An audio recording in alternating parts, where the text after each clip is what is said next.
Today I'm going to be talking about Phineas Gage. Phineas Gage was born in 1823 in New Hampshire. He was an American railroad foreman. I'm going to tell you guys about a very important accident of his that happened at one point in time. He was known for surviving a traumatic brain injury from an iron rod going through his skull and destroyed the left frontal lobe of his brain.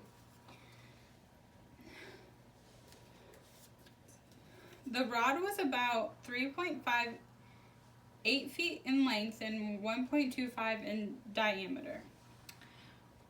This rod came from what Phineas did as a foreman railroader.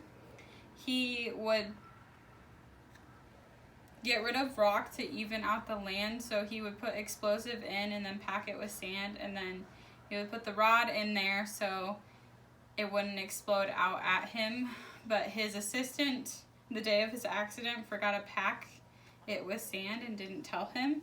And so Phineas, the rod that would have gone in there shot out and through his head and landed 82 feet behind him. Phineas was rushed to a doctor who had never seen this type of injury before. The doctor had always thought that if you removed any part of the brain, you would die. And after the surgery, Phineas was in a coma for about 3 months, to the point where his family had bought his funeral clothes and his coffin for him. But miraculously, Phineas came out of it, and the only thing that ended up being wrong with him was a personality change. From this personality change, it made all the scientists in the all scientists that were interested in the function of the brain started to look into the left and the right side of the brain, discovering that the left side of the brain had more to do with creativity and your personality.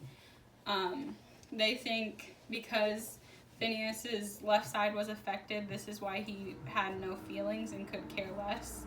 And he also lost touch to what he used to love, and he used to be a very caring man. Phineas continued to be a railroader after recovering from his accident. He continued to do this for 12 years and then eventually died from epileptic seizures. He was 25 at the time of the accident.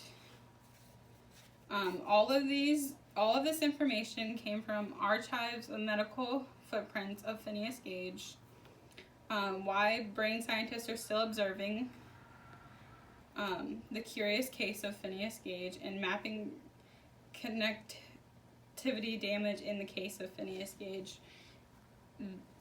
All because of this incident, the world scientists all over the world have looked into the brain and how it works today.